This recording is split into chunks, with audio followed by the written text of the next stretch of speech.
Nice ദങ്കേഴ്സിൻ്റെ മറ്റൊരു വീഡിയോയിലേക്ക് ഏവർക്കും സ്വാഗതം. പ്രിയപ്പെട്ട കൂട്ടുകാരെ, നിങ്ങളേവരും പരിസ്ഥിതി ദിന ക്വിസിനായിട്ട് തയ്യാറെടുക്കുകയാണ് അല്ലേ? അപ്പോൾ ഇതിനു മുമ്പ് ഞാനൊരു വീഡിയോ ചെയ്തിട്ടുണ്ടായിരുന്നു. പ്രധാനപ്പെട്ട ചോദ്യോത്തരങ്ങളാണ് അതിൽ ഉൾപ്പെടുത്തിയിരുന്നത്. തുടർന്നുള്ള പ്രധാനപ്പെട്ട ചോദ്യോത്തരങ്ങളാണ് ഈ വീഡിയോയിലും ഉൾപ്പെടുത്തുന്നത്. അപ്പോൾ സമയമൊട്ടും കളയാതെ നമുക്ക് വീഡിയോയിലേക്ക് കടന്നാലോ? ഇന്ത്യയിൽ ഏറ്റവും കൂടുതൽ കണ്ടൽ വനമുള്ള സംസ്ഥാനം ഏത്? ഇന്ത്യയിൽ ഏറ്റവും കൂടുതൽ കണ്ടൽ വനമുള്ള സംസ്ഥാനം ഏത്? പശ്ചിമ ബംഗാൾ. ഉത്തരം പശ്ചിമ ബംഗാൾ. അടുത്ത ചോദ്യം, ജൈവ വൈവിധ്യം അതായത് ബയോഡൈവേഴ്സിറ്റി എന്ന പദം ആദ്യമായി ഉപയോഗിച്ച ശാസ്ത്രജ്ഞൻ ആര്? ജൈവ വൈവിധ്യം എന്ന പദം ആദ്യമായി ഉപയോഗിച്ച ശാസ്ത്രജ്ഞൻ ആര്? W.G. റോസൻ. W.G. റോസനാണ് ബയോഡൈവേഴ്സിറ്റി എന്ന വാക്ക് ആദ്യമായിട്ട് ഉപയോഗിച്ചത്. ഇന്ത്യയിലെ ഏറ്റവും വലിയ വന്യജീവി സങ്കേതം ഏത്? ഇന്ത്യയിലെ ഏറ്റവും വലിയ വന്യജീവി സങ്കേതം ഏത്? ഗ്രേറ്റ് ഇന്ത്യൻ ബസ്റ്റാർഡ് വന്യജീവി സങ്കേതം.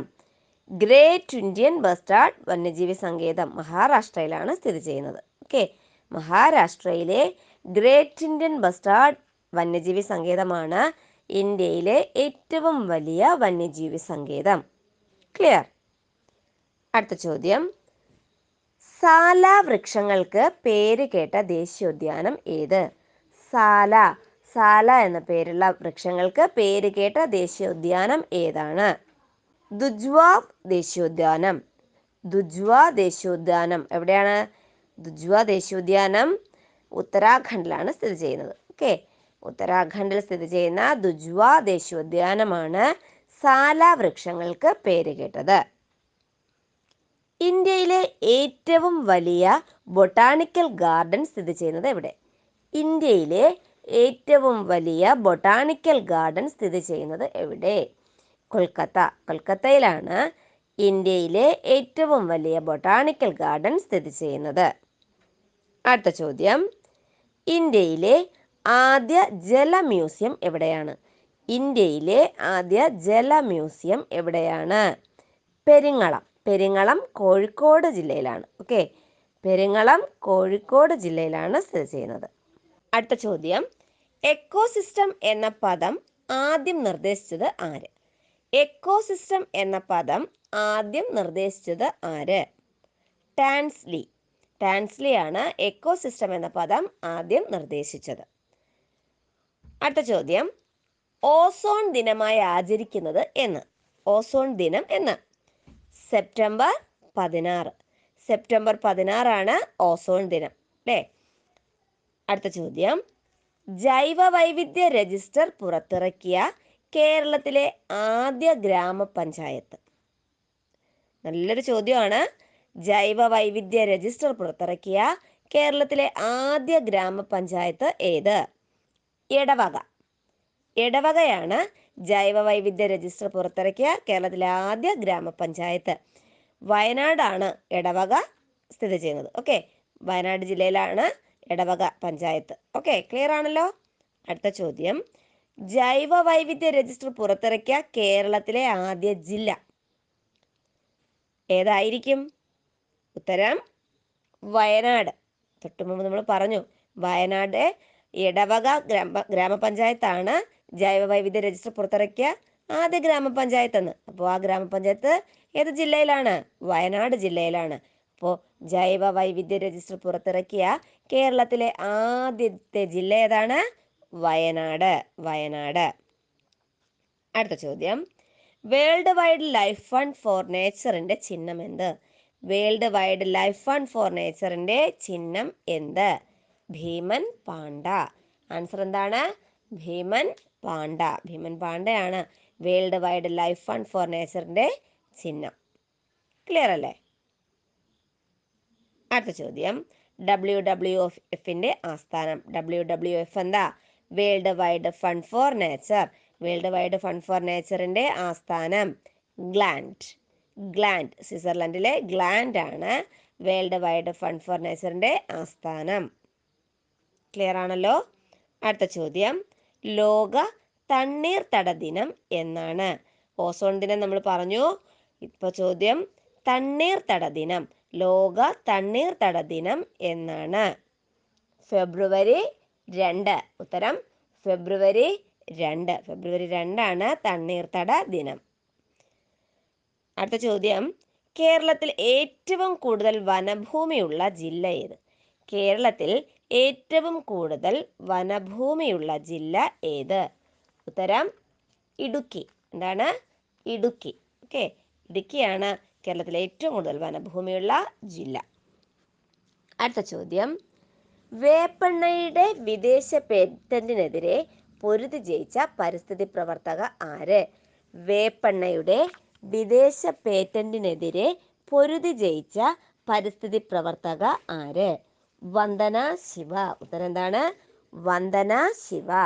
വേപ്പെണ്ണയുടെ വിദേശ പേറ്റന്റിനെതിരെ പൊരുതി ജയിച്ച പരിസ്ഥിതി പ്രവർത്തകയാണ് വന്ദന ശിവ. അടുത്ത ചോദ്യം, കേരളത്തിൽ ഏറ്റവും കുറവ് വനഭൂമിയുള്ള ജില്ല? ഏറ്റവും കൂടുതലുള്ള ഇടുക്കി നമ്മൾ പറഞ്ഞു. ഇവിടെ കേരളത്തിൽ ഏറ്റവും കുറവ് വനഭൂമിയുള്ള ജില്ല? ഉത്തരം ആലപ്പുഴ. ഉത്തരം ആലപ്പുഴ. അടുത്ത ചോദ്യം, ഇന്ത്യയിലെ ആദ്യ ബയോസ്ഫിയർ റിസർവ് ഏത്? ഇന്ത്യയിലെ ആദ്യ ബയോസ്ഫിയർ റിസർവ് ഏത്? Nilgiri biosphere reserve. Nilgiri biosphere reserve ആണ് ഇന്ത്യയിലെ ആദ്യ ബയോസ്ഫിയർ റിസർവ്. ക്ലിയർ? അടുത്ത ചോദ്യം, ഇന്ത്യയിലെ ഏറ്റവും വലിയ ബയോസ്ഫിയർ റിസർവ് ഏത്? ഇന്ത്യയിലെ ഏറ്റവും വലിയ ബയോസ്ഫിയർ റിസർവ് ഏത്? Gyan Bharati biosphere reserve. Gyan Bharati biosphere reserve എവിടെയാണ്? റാൻ ഓഫ് കച്ച്. ഗുജറാത്തിലെ റാൻ ഓഫ് കച്ചിലാണ് ഗ്യാൻ ഭാരതി ബയോസ്ഫിയർ റിസർവ് സ്ഥിതി ചെയ്യുന്നത്. ഓക്കെ. അടുത്ത ചോദ്യം, മരം മുറിക്കുന്നതിന് എതിരെയുള്ള സമരത്തിന്റെ ഭാഗമായി റെഡ്വുഡ് മരത്തിൽ 2 വർഷത്തിലേറെ കാലം താമസിച്ച അമേരിക്കൻ യുവതി ആര്? രസകരമായ ചോദ്യമാണിത്. നോക്കൂ, മരം മുറിക്കുന്നതിനെതിരെയുള്ള സമരത്തിന്റെ ഭാഗമായി റെഡ്വുഡ് മരത്തിൽ 2 വർഷത്തിലേറെ കാലം താമസിച്ച അമേരിക്കൻ യുവതി ആര്? ഉത്തരം Julia Butterfly Hill. Julia Butterfly Hill. പൂമ്പാറ്റയുടെ പേരൊന്നും അല്ല കേട്ടോ, ഒരു അമേരിക്കൻ വനിതയാണ് Julia Butterfly Hill. Julia Butterfly ഹില്ലാണ് മരം മുറിക്കുന്നതിനെതിരെയുള്ള സമരത്തിന്റെ ഭാഗമായി റെഡ്വുഡ് മരത്തിൽ 2 വർഷത്തിലേറെ കാലം താമസിച്ച അമേരിക്കൻ യുവതി. ഓക്കെ അല്ലേ? അടുത്ത ചോദ്യം, ക്യോട്ടോ പ്രോട്ടോകോൾ എന്തുമായി ബന്ധപ്പെട്ടിരിക്കുന്നു? ക്യോട്ടോ പ്രോട്ടോകോൾ എന്തുമായി ബന്ധപ്പെട്ടിരിക്കുന്നു? കാലാവസ്ഥാ മാറ്റം. കാലാവസ്ഥാ മാറ്റവുമായി ബന്ധപ്പെട്ട പദമാണ് Kyoto protocol. Okay, Kyoto protocol എന്ന് പറയുന്നത് കാലാവസ്ഥാ മാറ്റവുമായി ബന്ധപ്പെട്ടിരിക്കുന്നു. അടുത്ത ചോദ്യം, പ്രോജക്റ്റ് ടൈഗർ പദ്ധതി തുടങ്ങിയ വർഷം? പ്രോജക്റ്റ് ടൈഗർ പദ്ധതി തുടങ്ങിയ വർഷം 1973. 1973. 1973 പ്രോജക്റ്റ് ടൈഗർ പദ്ധതി ആരംഭിച്ചത്. പ്രോജക്റ്റ് ടൈഗർ പദ്ധതി ആരംഭിച്ച വർഷം 1973. 1973. ഓക്കെ. അടുത്ത ചോദ്യം, പ്രോജക്റ്റ് എലിഫന്റ് പദ്ധതി തുടങ്ങിയ വർഷം? പ്രോജക്റ്റ് ടൈഗർ പദ്ധതി 1973 പ്രോജക്റ്റ് എലിഫന്റ് പദ്ധതി തുടങ്ങിയ വർഷം 1992. 1992. 1992 പ്രോജക്റ്റ് എലിഫന്റ് പദ്ധതി ആരംഭിച്ചത്. ഓക്കെ. അടുത്ത ചോദ്യം, ഐക്യരാഷ്ട്രസഭയുടെ പരിസ്ഥിതി സംഘടന ഏതാണ്? ഐക്യരാഷ്ട്രസഭയുടെ പരിസ്ഥിതി സംഘടന ഏതാണ്? Answer UNEP. UNEP. UNEP ആണ് ഐക്യരാഷ്ട്രസഭയുടെ പരിസ്ഥിതി സംഘടന. അടുത്ത ചോദ്യം, ഊർജ സംരക്ഷണത്തിന് ഏറ്റവും സഹായകമായ വിളക്ക് ഏത്? ഊർജ സംരക്ഷണത്തിന് ഏറ്റവും സഹായകമായ വിളക്ക് ഏത്? ആൻസർ LED വിളക്കുകൾ. LED വിളക്കുകളാണ് ഊർജ സംരക്ഷണത്തിന് ഏറ്റവും സഹായകം. ഓക്കെ. അടുത്ത ചോദ്യം, കേരളത്തിലെ ഏക ലയൺ സഫാരി പാർക്ക് നെയ്യാർ. കേരളത്തിലെ ഏക ലയൺ സഫാരി പാർക്ക്? നെയ്യാർ. നെയ്യാറാണ് കേരളത്തിലെ ഏക ലയൺ സഫാരി പാർക്ക്. ഓക്കെ, പ്രിയപ്പെട്ട കൂട്ടുകാരെ, നിങ്ങൾക്ക് ഉപകാരപ്രദമാകുന്ന മറ്റൊരു വീഡിയോയുമായിട്ട് വീണ്ടും വരുന്നതാണ്. ഇതുവരെയും ചാനൽ സബ്സ്ക്രൈബ് ചെയ്യാത്ത കൂട്ടുകാരുണ്ടെങ്കിൽ ചാനൽ ഒന്ന് സബ്സ്ക്രൈബ് ചെയ്യണേ. തൊട്ടടുത്ത് കാണുന്ന ബെല്ലൈക്കൺ പ്രസ് ചെയ്ത് ഓൾ എന്ന ബട്ടൺ എനേബിൾ ചെയ്യുകയാണെങ്കിൽ ഞാൻ നിങ്ങൾക്കായി ചെയ്യുന്ന വീഡിയോകൾ അപ്പോൾ തന്നെ നിങ്ങൾക്ക് നോട്ടിഫിക്കേഷനായി ലഭിക്കുന്നതാണ്. ഓക്കെ, അപ്പോൾ മറ്റൊരു വീഡിയോയുമായി വീണ്ടും കാണുന്നവരെ ബൈ ബൈ.